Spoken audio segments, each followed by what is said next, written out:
cette semaine, une petite vidéo spéciale, puisqu'en fait, on va pas parler de jeux de société, enfin si, c'est un peu du jeu de société, quelque part, mais on va parler de Wargame, parce qu'on est très content d'avoir eu cette étagère, pleine de Warhammer, pleine de peintures, pleine d'accessoires.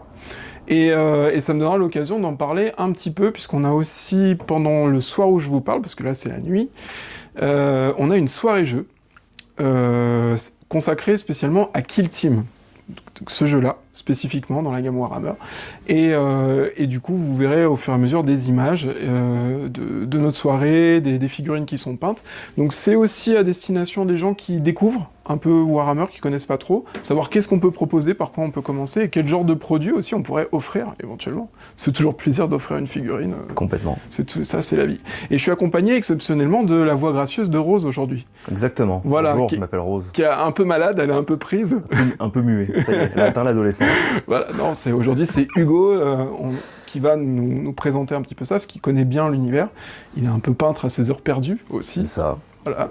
Et du coup, si je dis des grosses âneries, parce que dans ce lore gigantesque et Warhammer, je vais en dire, pourtant je taffe, hein, j'ai fait mes devoirs, j'ai travaillé le lore, je connais un peu mieux toutes ces créatures, mais je suis encore débutant. Donc voilà. Alors, pour présenter, donc déjà, la première partie, vous avez une partie peinture, parce que le jeu Warhammer, c'est avant tout de la peinture de figurines. C'est de la peinture spéciale, on est d'accord? C'est de la peinture qui part à l'eau, donc c'est bien, parce que si jamais tu te tâches, ça part au lavage, déjà pour commencer, et c'est une peinture qui tient avec une sous-couche en dessous, sur la figurine. Ah oui, c'est ça le truc qui, par rapport aux autres. Parce que, alors la sous-couche, donc on l'a en canette, c'est ça. On l'a en spray, et du coup là ça tient dessus. Si tu prends une peinture, on va dire normale, de chez Carrefour, ça marche. Ouais, ça va être compliqué en vrai, et puis surtout, il y a différents types de peintures en fait chez Warhammer. T'as les bases, t'as les contrastes, et en fait chacune ont un vrai intérêt, parce que c'est pas pareil de peindre sur une toile que de peindre sur une figurine en volume. Ouais, tout à fait. Alors on a les bases, on a les contrastes comme tu dis, on a aussi des dry. C'est quoi? C'est des détails à la fin? Alors les dry, en fait, c'est une genre de pâte que tu vas mettre sur ton pinceau et qu'après tu vas frotter ton pinceau pour ne laisser qu'une faible quantité de peinture sèche sur ton pinceau. Et en fait, après, en venant brosser ta figurine, tous les reliefs, toutes les piques, tout ce qui ressort de la figurine va ressortir de cette couleur. Ça te permet de faire ressortir toutes les arêtes. Cool. C'est une technique à apprendre, mais c'est très utile pour... Du coup, je suis débutant en peinture, mais j'en ai pris quand même. Voilà. C'est une bonne chose, parce que ça marche bien. Risqué. On a donc forcément les pinceaux qui correspondent, qui sont très fins. Alors, en fait, il faut savoir que les figurines, en fait, ça dépend des tailles, bien sûr, mais de manière générale, elles sont assez petites. Elles sont à peu près On est cette sur des taille-là. figurines qui, en moyenne, font la taille d'un pouce pour l'infanterie. Et donc, les détails sont très minutieux, en fait. C'est très fin, les pinceaux, quoi. C'est ça. On a de la colle. On a un... Alors, pour ceux qui voudraient s'initier et débuter, on a des tool sets. C'est-à-dire que vous avez les outils, plus la peinture. Donc vous avez ça assez varié, et vous avez des versions plus 5 si vous voulez peindre vos avec premiers quelques figurines à l'intérieur. Ouais, pour pouvoir s'exercer. Pareil pour Age of Sigmar. Donc là, si vous aimez le doré, c'est la fête. Ouais, faut Age of Sigmar, c'est comme les autres, hein. Si t'aimes le bleu, ça va bien se passer, tu vois. Ouais. Faut aimer le bleu, quoi. Faut aimer le bleu et les nuances de bleu. C'est-à-dire que les poster boys, comme vous voyez le bonhomme en bleu avec le casque blanc sur la gauche là, oui, là-bas. C'est les poster boys de Game Workshop. Ils adorent le bleu chez Game Workshop et le doré. Et le doré. Donc là, apparemment, là, ils ont des cargaisons à nous refiler, puisqu'ils se proposent aussi des sets de découverte. Donc si c'est vraiment vos premiers pas dans cet univers-là, vous voulez vous laisser tenter, je vais y arriver. Vous avez à l'intérieur de ces boîtes des figurines que vous pouvez clipser directement, il n'y a pas de point de colle. C'est ça. Vous avez de la peinture qui est fournie avec pour faire le strict minimum. Alors, on va être honnête, ce qui est peint derrière là, j'ai vérifié, c'est pas possible avec le set là, mais vous pouvez compléter. Tu peux quasiment le faire. Quasiment. Après, faut faire des mélanges. Après, faut pas oublier qu'aussi, c'est des peintres dont c'est le métier qui ont peint ça. Oui. Donc, vos premières figurines, c'est normal. Si, vous mettez 70 ans à les faire, et deux... je me bats. Tu galères pas trop. Et deux, si le résultat n'est pas non plus au début à hauteur de ce que vous pensiez, c'est normal. C'est la première figurine de tout le monde, ressemble à Gollum, quoi, alors qu'à la base, tu fais des Aragorn, quoi. Voilà, donc on a plusieurs sets d'initiation. Kill Team, donc, qui est plus nerveux en fait dans le gameplay, parce qu'en fait dans ces kits d'initiation, au-delà des figurines et de la peinture, vous avez le jeu, parce que c'est aussi un jeu Warhammer, un jeu avec des dés, un jeu avec des phases de touche, des phases de des bless. phases de bless, enfin plein de choses comme ça, où C'est vous un allez jeu passer pas mal de temps. Ça prend beaucoup de temps. Beaucoup surtout. de temps et beaucoup d'espace. C'est beaucoup de temps, beaucoup d'espace, et c'est pour ça que Kill Team a été créé. C'est un mode de jeu qui prend aussi de l'espace, mais qui est plus court. On passe sur des parties qui durent 1 heure, 1 heure et demie grand maximum, quand vous connaissez les règles. Alors Ouais. que Warhammer, en fonction du format, peut aller sur plusieurs heures. Oui, surtout quand tu connais pas les règles en plus. Ouais, Ouais, ouais. complètement oui. Ta première partie d'initiation, tu peux la laisser sur la table quelques jours. Ah mais c'est ce qu'on a fait avec des amis. Hein. Voilà. Pour le reste, vous avez des figurines, on va dire, un peu plus classiques. Vous avez du Warhammer, donc avec les figurines qu'on connaît. C'est ça. Et là, pour le coup, vous avez de quoi collectionner. Actuellement dans le magasin, il y a la gamme Heroic Fantasy et la gamme Futuriste aussi. Ouais. Les deux sont pas dans le même univers, ça aussi c'est important à le voir. Alors c'est facile, hein. Ils ont fait en sorte les boîtes rouges c'est Heroic Fantasy, les boîtes noires c'est plutôt Futuriste. Ouais. Et il y a qu'une faction qui peut être jouée dans les deux, qui est les démons, parce qu'en fait c'est les mêmes démons dans l'un comme dans l'autre en fait. Mais concrètement, quoi d'autre en fait, c'est un univers qui est ultra riche. Ouais, Que les gens ils peuvent. Je suis en train de suer de la main, c'est terrible. Change de main.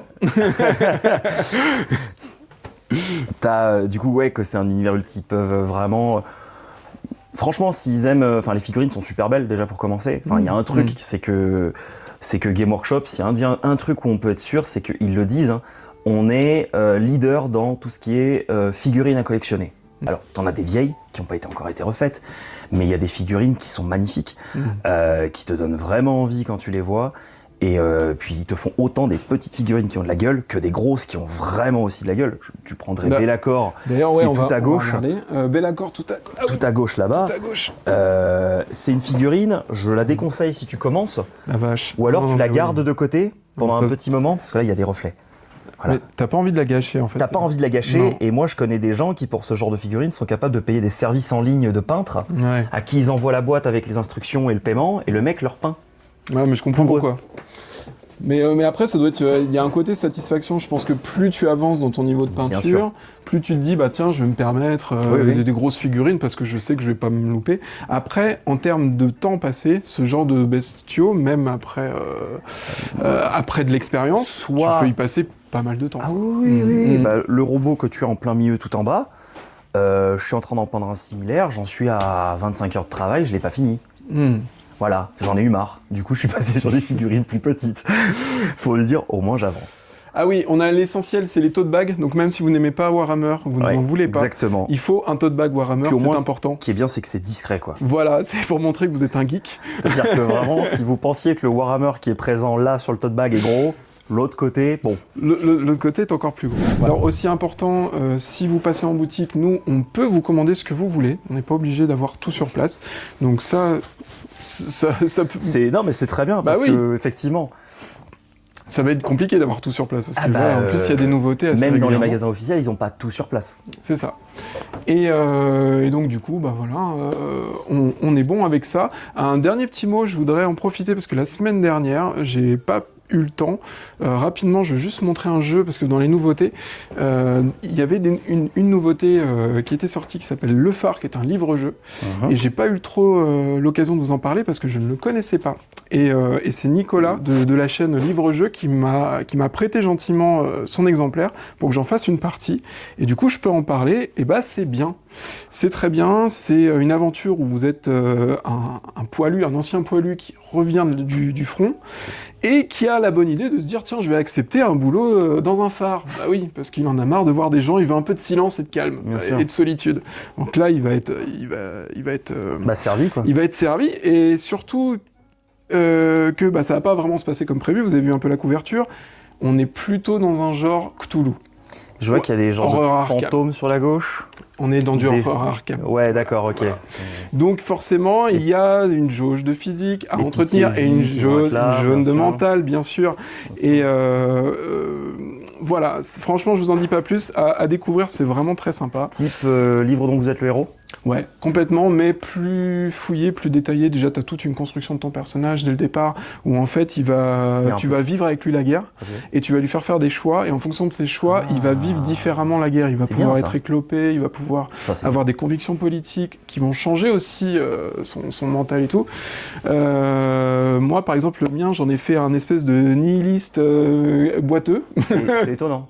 C'est étonnant. J'aurais pas fait exprès. Je me suis dit, tiens, je vais aller faire cette solution, et ça s'est pas très bien passé pour lui. Voilà. Moi, j'ai une partie un peu difficile. C'est un jeu solo, exclusivement? C'est un jeu solo.